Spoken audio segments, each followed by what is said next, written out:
আমি আপনাদেরকে একটু সতর্ক করে দিতে চাই, কারণ আমি নিজেও লন্ডন ঢাকা যাতায়াত করতে হয় আমাকে চিকিৎসার কারণেই, যে এখানকার বায়ু দূষণ বাংলাদেশের ঢাকা শহর বিশ্বের ৩য়তম। তো সেই ক্ষেত্রে আপনারা ইনফেকশনে পড়ে যেতে পারেন। এবং আমার দৃঢ় বিশ্বাস, ম্যাডাম জিয়া যদি ৭ই নভেম্বর অনুষ্ঠানে না যেতেন তাহলে হয়তো তিনি আরও অনেক দিন আমাদের মধ্যে থাকতে পারতেন। সুতরাং আমি যারা লন্ডন থেকে, তাদের পুরো অনুরোধ, আপনারা একটু সতর্ক থাকবেন, কোনো ইনফেকশন যেন না পড়ে যান। বিভিন্ন মহাদেশে এই অনুষ্ঠান যারা দেখছেন এবং যারা আগামী নির্বাচনে জীবনের প্রথমবারের মতো ভোট দিতে যাচ্ছেন, তাদেরকে একটু চিন্তা করতে বলবো। যে যা মূল্যবান কথা বললেন সেগুলো আপনারা একটু অনুধাবন করবেন, চিন্তা ভাবনা করে, বিশেষ করে আরো বিশেষ করে তরুণ সমাজকে অনুরোধ করব, আপনারা জীবনের প্রথমবার ভোট দেওয়ার আগে এই অনুষ্ঠানের বক্তব্যগুলো একটু সার্বিকভাবে বিবেচনা করবেন। একটা কথা বলতে হবে, এই অনুষ্ঠান চমৎকারভাবে আয়োজিত হয়েছে, সংগঠকরা যে অনেক পরিশ্রম করেছেন এবং অনেক চিন্তা ভাবনা করেছেন সেটা বলাই বাহুল্য। আমরা সবাই সমবেত হয়েছি একটা অত্যন্ত সংকটপূর্ণ সময়ে। এখানে একটা গুলি, একটা লোক নিহত যদি হয়ে যায়, সম্পূর্ণ 12 তারিখে নির্বাচিত নির্বাচন বাতিল হয়ে যেতে পারে, এটা মনে রাখতে হবে। সুতরাং আমরা অত্যন্ত ভাবাবেগ আপ্লুত জাতি এবং আমরা অনেক সময় যুক্তিতর্কের ঊর্ধ্বে চলে যাই। আমরা বিবেকের কথা মানি না, আমরা আবেগের কথা তখন চলি। সেটা মনে রাখবেন, যে করেই হোক 12ই ফেব্রুয়ারির নির্বাচন যেন হয়। এবং সেজন্য ডক্টর ইউনূস সবাইকে গ্যারান্টি দিচ্ছেন এবং বারবার বলছেন যে ওই নির্বাচন হবে একটা আনন্দমুখ উৎসবের দিন। আমিও তাই চাই, কিন্তু সেটার জন্য আপনাদের সহযোগিতার প্রশ্ন আছে এবং আপনাদের যেতে হবে। বিশেষ করে পুলিশ বাহিনী এবং সশস্ত্র বাহিনী সেদিন একটি পজিটিভ ভূমিকা বা ইতিবাচক ভূমিকা রাখবেন, আমি সেটা আশা করি। ভোট কেন্দ্র যেন সত্যি উৎসব মুখরিত হয়ে ওঠে এবং সত্যি সেখানে যেন সপরিবারে আপনারা যান এবং গিয়ে আপনারা ভোট দেন। কেননা এই যে আজকে শোকসভা, এই শোকসভা যদি রিয়েলি অর্থবহ মিনিংফুল করতে হয়, তাহলে এই শোককে শক্তিতে রূপান্তরিত করতে হবে। আর সেই শক্তিকে রূপান্তরিত করবে কিভাবে? ভোট দিয়ে, ভোট কেন্দ্রে গিয়ে। সুতরাং দয়া করে আপনারা ইলেকশন বানচাল হতে দেবেন না কোনো একটি বিচ্ছিন্ন ঘটনায় অথবা একটি সহিংসতার ফলে গোটা জাতির যেটা এখন আশা ইলেকশন হবে সেটা আপনারা নষ্ট করবেন না। আপনারা যাবেন ইলেকশনে এবং ডক্টর ইউনূসের আশাবাদে প্রতি আপনারা আশ্বস্ত বোধ করুন। তিনি ভালো অর্গানাইজার, তিনি করবেন এটা, তিনি করে ক্ষমতা হস্তান্তর করবেন, সবাই সেটা আশা করে। কে বিজয়ী হবেন সেইটা হলো এখন প্রশ্ন। কারণ আপনি ভোট করতে যাচ্ছেন শক্তিতে রূপান্তরিত করতে, ভোটে। এই ভোট যখন হবে তখন কাকে ভোট দেবেন সেটাও একটা প্রশ্ন। এখানে বলা যেতে পারে হয়তো বিএনপি সমর্থক বেশি আছেন, হয়তো জামায়াতের সমর্থক বেশি আছেন, আমি জানি না। কিন্তু একজন সাধারণ ভোটার, খেটে খাওয়া দিনমজুর, শ্রমিক, ড্রাইভার, বুয়া, দোকানদার, কর্মচারী, সাধারণ যারা এখানে একটু আপনার সবাই অসাধারণ, কিন্তু যারা শুনছেন এই কথাগুলো তাদের সবাই বেশিরভাগই কিন্তু সাধারণ লোক।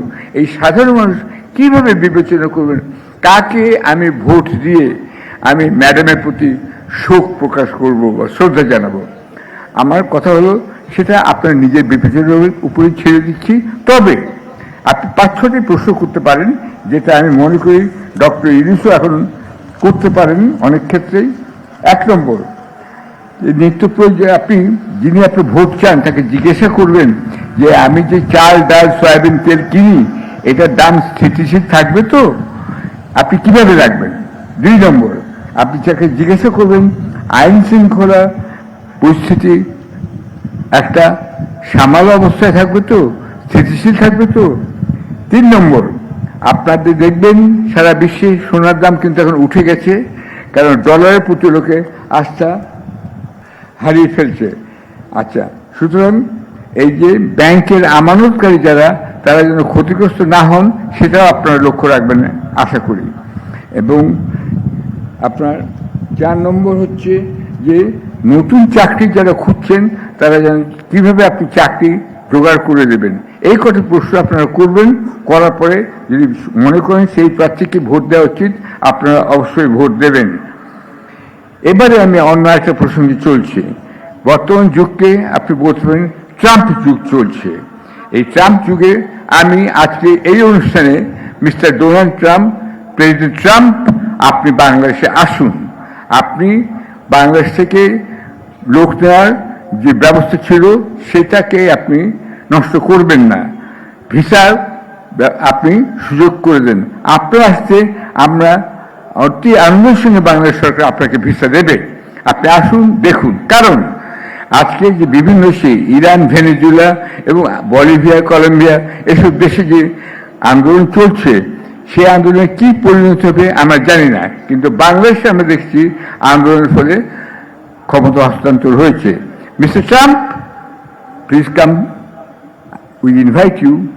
আপনি দেখে যান, you see how it can be done with minimum casualty and maximum result. এইটার জন্য আপনাকে ইনভাইট করছি। আপনি আসুন, আপনি আসুন, আপনি আসুন মিস্টার ট্রাম্প। এবং আরেকটা কথা বলতে চাই, নতুন অ্যাম্বাসাডার মিস্টার ব্রেন ক্রিস্টেনসেন যিনি এসছেন, তাকেও আমরা ওয়েলকাম জানাচ্ছি।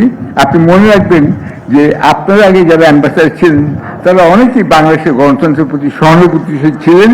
বিশেষ করে মিস্টার উইলিয়াম বি মাইলাম, তার সঙ্গে আমার দেখা হয়েছিল 2023 সালে ওয়াশিংটনেও। তিনি যা বলেছিলেন বাংলাদেশে যেভাবে ক্ষমতা বদলে যাবে, ঠিক তাই কিন্তু হয়েছে। আচ্ছা, ঠিক আছে। আচ্ছা আচ্ছা, না, আচ্ছা, শেষ পর্যন্ত আমি বলতে চাই যে ম্যাডাম হচ্ছে, আমাকে শর্ট করতে বলা হচ্ছে, কিন্তু আমাকে বলা হচ্ছে যে বেশি বলার জন্য। এখানে একটা দ্বৈততা আমি দেখতে পেলাম। যাই হোক, আমি শেষে ম্যাডামের প্রতি আমার ব্যক্তিগত শ্রদ্ধা নিবেদন করতে চাই একটু অন্যভাবে। তিনি ছিলেন, অনেকে আমাকে জিজ্ঞেস করেন তিনি কে ছিলেন, তিনি তার সবচেয়ে বড় গুণ কি ছিল। তার সবচেয়ে বড় গুণ, অনেক গুণ তার ছিল, তার সবচেয়ে বড় গুণ ছিল তিনি বলেছিলেন তিনি সাহসী এবং তিনি দেশপ্রেমিক, দেশকে তিনি ভালোবাসেন। এইটা যে তিনি ভালোবাসতেন সেটার আমি একটা গান দিয়ে আজকে শেষ করছি। এই গানটি লিখেছেন গৌরীপ্রসন্ন মজুমদার, বাংলাদেশেরই সন্তান, পাবনার ছেলে। এই গানটি হচ্ছে, আপনারা একটু শুনুন, আমি আবৃত্তি করছি। এই সুন্দর পৃথিবী ছেড়ে মনে যেতে নাই চায়, তবু মরণ কেন এখান থেকে ডেকে নিয়ে যায়, কে জানে কোথায়। না না না, যাব না, মন যেতে নাই চায়, মনে হয় মানুষের সুখে দুঃখে মিশে থাকি, তাদের কাছে রাখি, কণ্ঠ জড়ায় ধরে বলি, যেতে দিও না আমায়। না না না, যাব না, মনে যেতে নাই চায়। Salute madam, hats off to you. আপনি যাননি, আপনি এখানেই আছেন এবং থাকবেন। থ্যাংক ইউ আমার সঙ্গে থাকার জন্য। Thank you.